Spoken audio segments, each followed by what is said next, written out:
عليكم السلام.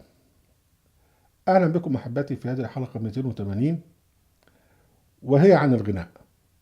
واسمحوا لي أن أحولها إلى دردشة وإلى قصة حدثت، تكلمت عنها في مقال بعنوان يسألونك عن فيروز. أول ما ابتديت في الهجوم على البخاري وكشفه وفضحه، كثيرون ممن كانوا معي في نفس الطريق، كان كنت سنيا معتدلا وكنت ضد التصوف، ولي الشرف والفخر أنني الذي ضربت التصوف في مقتل. ثم بعد ذلك ابتدأت أنتقد البخاري علنا في الخطب، خطب الجمعة، وفي إلى آخره، وفي المحاضرات في جامعة الأزهر إلى آخره. فانثال كثيرون علي يأتون ليجادلونني.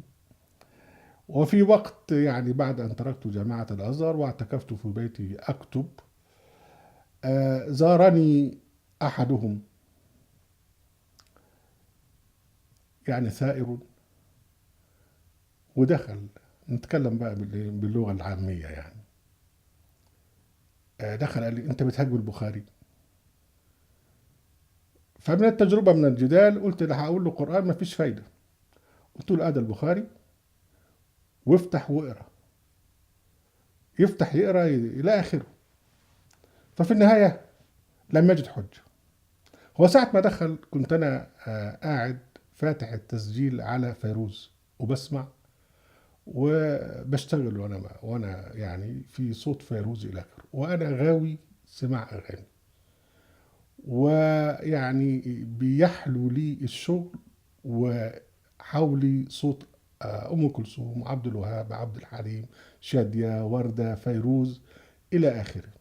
طبعا بركز في شغلي، مش باخد بالي مين اللي بيغني بالظبط، لكن ده بيعمل لي جو حولي مريح. فصاحبنا حين دخل وسمع فيروز بتغني، انا كنت طبعا بشتغل مش واخد بالي اذا كانت بتغني فيروز ولا محمد عبد المطلب، وانا بحب محمد عبد المطلب على فكره. فهو رايت الكراهيه في وجهي، اعتذرت لفيروز وقفلتها. فهو بعد لما افحم ابتدى بقى يقلب على الناحيه التانيه، وانا عارف القلبه دي. قال: انا جاي لك وفاكر ان انت عالم وليك بتسمع فيروز؟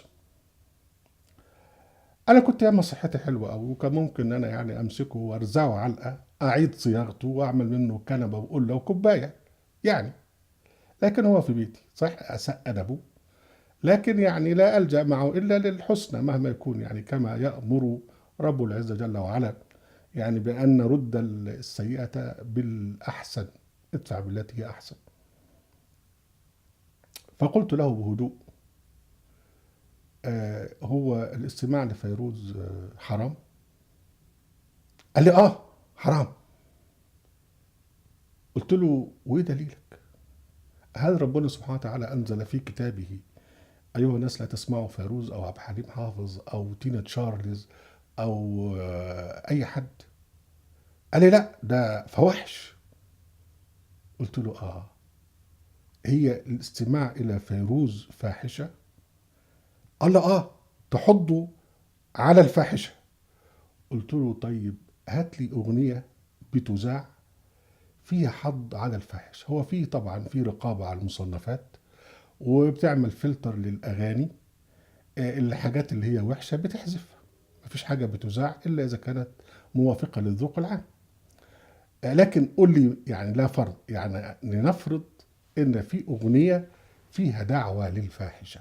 انا معاك ان الدعوه للفاحشه حرام، لكن لنفرض ان في اغنيه فيها دعوه للزنا، ودي حرام.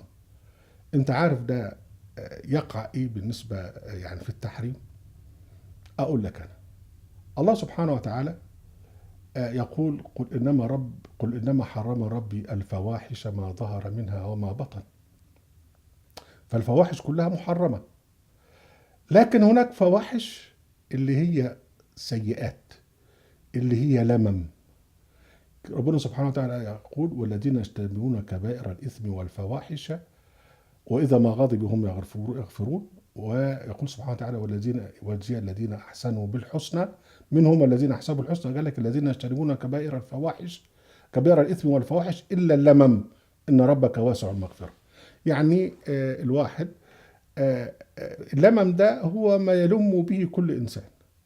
واحد يفكر في الزنا، واحد يقترب من الزنا لكن لا يزني، يعني كما قال مثلا أحمد شوقي نظرة فابتسامة فسلام فكلام فسلام فكلام فموعد الحاجات اللي هي قبل الدخول في الزنا ده حرام، لكنها بتعتبر لمم، والله سبحانه وتعالى يغفره طالما أنت لا تقع في الكبائر. وربنا سبحانه وتعالى قال إن تجتنبوا كبائر ما تنهون عنه نكفر عنكم سيئاتكم وندخلكم مدخلا كريما. يعني على فرض إن أم كلثوم أو شادية أو بديع الصافي بيغني أغنية تحض على الفواحش، فده لمم، وبس ربنا سبحانه وتعالى يبعدنا عن الوقوع في كبائر الإثم والفواحش. إذا يعني الموضوع ما يستاهلش إن أنت حضرتك تغضب وإلى آخره. وبعدين قلت له أكتر من كده كمان، إن أن تحرم شيئا مباحا فهذا اعتداء على الله جل وعلا في التشريع. الله سبحانه وتعالى يقول أم لهم شركاء شرعوا لهم من الدين ما لم يأذن به الله. فالشيء المباح حين تجعله حراما أنت بهذا يعني تعتدي على رب العزة جل وعلا صاحب الحق وحده في التشريع. من هنا فإننا حين أسمع إلى فيروز أو محمد عبد المطلب أو محمد عبد الوهاب هذا مباح وليس حراما، أنت الذي تقع في الحرام حين تحرم المباح. وقام غاضبا وحمدت الله جل وعلا ولم أرى وجهه من بعدها. عليكم السلام، أهلا بكم أحبتي في برنامجنا لحظات قرآنية وفي قناتنا أهل القرآن وفي موقعنا أهل القرآن. لا تنسوا المشاركة بشير ولايك على القناة وعلى هذا البرنامج. ويعني هناك موجود رابط لكتبي متاحة مباحة للتنزيل. وعليكم السلام.